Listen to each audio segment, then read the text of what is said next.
शिबी जी की कथा है। शिबी भक्त कहते हैं प्रभु प्राप्ति के मार्ग का अनुसरण करने वाले भक्त सभी की कथाएं आ रही हैं आपके पास और सुनिए। न त्वहम कामये राज्यम न स्वर्गम न पुनर्भवम कामये दुख तृप्ता नाम प्राणी नामार्ति नाशनम। ना मुझे राज्य चाहिए, मुझे राज्य नहीं चाहिए, स्वर्ग नहीं चाहिए और मोक्ष भी नहीं चाहता हूं। मैं तो नाना प्रकार के दुखों से पीड़ित प्राणियों की आर्ति पीड़ा का नाश चाहता हूं बस। शिबी उसी नगर के पुत्र शरणागत वत्सल महाराज शिबी यज्ञ कर रहे थे। शिबी की दयालुता तथा भगवत प्राप्ति की ख्याति पृथ्वी से स्वर्ग तक फैली थी। देवराज इंद्र ने राजा की परीक्षा करने का निश्चय किया। इंद्र ने बाज पक्षी का रूप धारण किया और अग्निदेव कबूतर बने। बाज के भय से डरता कांपता घबराता कबूतर उड़ता आया और राजा शिबी की गोद में बैठ करके उनके वस्त्रों में छिप गया। उसी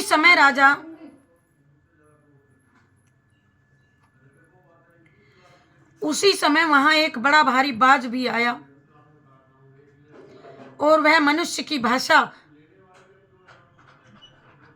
राजा से कहने लगा, राजन आप धर्मात्माओं में श्रेष्ठ हैं, परंतु आज ये धर्म विरुद्ध आचरण क्यों कर रहे हैं? आपने कृतज्ञ को धन से, झूठ को सत्य से, निर्दय को क्षमा से तथा दुर्जन को अपनी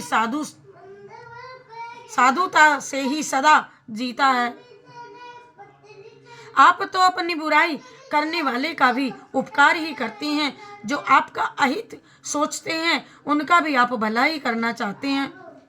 पापियों पर भी आप दया करते हैं, जो आप में दोष ढूंढते रहते हैं उनके भी आप गुण ही देखते हैं। मैं भूख से व्याकुल हूं और ज्ञान से क्या बताऊं, भाग्य से मुझे ये कबूतर आहार के रूप में मिला है। अब आप मुझसे मेरा आहार छीन करके अधर्म क्यों कर रहे हो?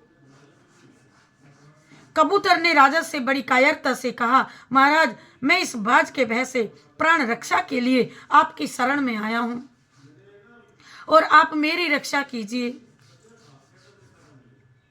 राजा ने बाज से कहा, पक्षी जो मनुष्य समर्थ रहते भी शरणागत की रक्षा नहीं करते या लोभ द्वेष अथवा भय से उसे त्याग देते हैं, उनको ब्रह्म हत्या के समान पाप लगता है।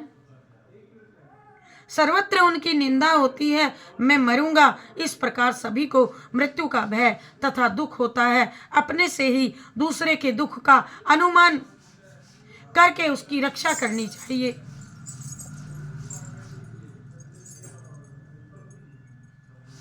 तो अब क्या करें? जैसे तुम्हें अपना जीवन प्यारा है, जैसे तुम भूख से नहीं मरना चाहते, उसी प्रकार दूसरे की जीवन रक्षा भी मुझे करनी चाहिए। मैं शरण आए हुए भयभीत कबूतर को तुम्हें नहीं दे सकता। तुम्हारा काम और किसी प्रकार हो सके तो बतलाइए। बाज ने कहा, ये धर्म नहीं है जो दूसरे के धर्म में बाधा डाले। भोजन से ही जीव उत्पन्न होते हैं और बढ़ते हैं और जीवित रहते हैं। बिना भोजन कोई जीवित नहीं रह सकता। मैं भूख से मर जाऊं तो मेरे बाल बच्चे भी मर जाएंगे। एक कबूतर को बचाने में अनेकों के प्राण जाएंगे, मेरे परिवार के प्राण जाएंगे। आप परस्पर विरोधी इन धर्मों में सोच समझ करके निर्णय करें कि एक की प्राण रक्षा ठीक है या कईयों की। तो राजा ने कहा, बाज भयभीत जीव की रक्षा ही सर्वश्रेष्ठ धर्म है। दया से द्रवित होकर के जो दूसरों को अभय दान देता है, वह मरने पर संसार के महान भय से छूट जाता है। यश और स्वर्ग के लिए तो बहुत लोग दान पुण्य करते हैं, किंतु सब जीवों की निस्वार्थ भलाई करने वाले पुरुष तो कम ही होते हैं, कोई थोड़े विरले ही होते हैं। यज्ञों का फल चाहे जितना बड़ा हो, किंतु सब जीवों की निस्वार्थ भलाई करने वाले पुरुष थोड़े ही होते हैं। अरे यज्ञ का फल चाहे कितना ही बड़ा क्यों ना हो, अंत में अक्षय हो जाता है, पर प्राणी को अभय दान देने का फल कभी अक्षय नहीं होता। मैं सारा राज्य तथा अपना शरीर भी तुम्हें दे सकता हूं, पर इस भयभीत दीन कबूतर को नहीं दे सकता। तुम तो केवल आहार के लिए ही उद्योग कर रहे हो ना, अतः कोई भी दूसरा आहार मांग लो मुझसे, मैं तुम्हें दूंगा। बाज ने कहा, राजन मैं मांस भक्षी प्राणी हूं, मांस ही मेरा आहार है। कबूतर के बदले आप और किसी प्राणी को मारें या मरने दें, इससे कबूतर को मरने देने में मुझे तो कोई अंतर नहीं जान पड़ता। आप किसी दूसरे को मार करके देंगे, इससे अच्छा कबूतर को ही दीजिए। हाँ, आप चाहे तो अपने शरीर से इस कबूतर के बराबर मांस तोल करके मुझको दे सकते हैं, मुझे अधिक तो चाहिए नहीं। राजा को बड़ा हर्ष हुआ। उन्होंने कहा, बाज तुमने मुझ पर बड़ी कृपा की। यदि ये शरीर प्राणियों के उपकार में ना आए तो प्रतिदिन इसका पालन पोषण व्यर्थ ही है। इस नाशवान अनित्य शरीर से नित्य अविनाशी धर्म किया जाए, यही तो शरीर की सफलता है। तो अब एक तराजू मंगाया गया, एक पलड़े में कबूतर को रखा गया, दूसरे में सीबी अपने हाथों से अपने शरीर का मांस काट काट कर रखने लगे। कबूतर के प्राण बचे और बाज को भी भूख का कष्ट ना हो, इसीलिए वे राजा बिना पीड़ा या खेद प्रकट किए अपना मांस काट काट कर पलड़े पर रखते जाते थे, किंतु कबूतर का वजन बढ़ता ही जाता था। कबूतर का वजन बढ़ता ही जाता था। अंत में राजा तराजू पर चढ़ गए स्वयं, और जब चढ़ गए तो उनके ऐसा करते ही आकाश में बाजे बजने लगे, ऊपर से फूलों की वर्षा होने लगी।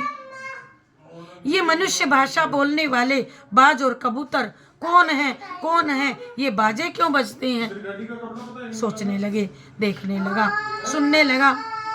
राजा सीबी ये सोच ही रहे थे कि उनके सामने अग्निदेव और इंद्र अपने वास्तविक रूप में प्रकट हो गए, और देवराज इंद्र ने कहा कि ए राजन, तुमने बड़ों से कभी ईर्ष्या नहीं की, छोटों का कभी आपने अपमान नहीं किया, और बराबर वालों से कभी स्पर्धा नहीं की, अतः तुम संसार में सर्वश्रेष्ठ हो। सीबी, जो मनुष्य अपने प्राणों को त्याग करके भी दूसरों की प्राण रक्षा करता है, वह परम धाम को जाता है। पशु भी अपना पेट तो भर ही लेते हैं, पर प्रशंसनीय वे पुरुष हैं कि जो परोपकार के लिए जीते हैं।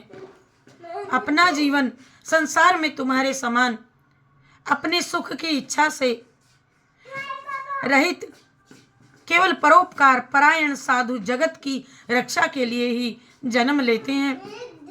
तुम दिव्य रूप प्राप्त करो और चिरकाल तक पृथ्वी का सुख भोगो, अंत में तुम्हें परम पद प्राप्त होगा। यूं कहकर के इंद्र और अग्नि स्वर्ग में चले गए। इंद्र और अग्नि स्वर्ग चले गए। राजा सीबी भगवान में मन लगा करके चिरकाल तक पृथ्वी का शासन करते रहे और अंत में भगवत धाम में पधारे।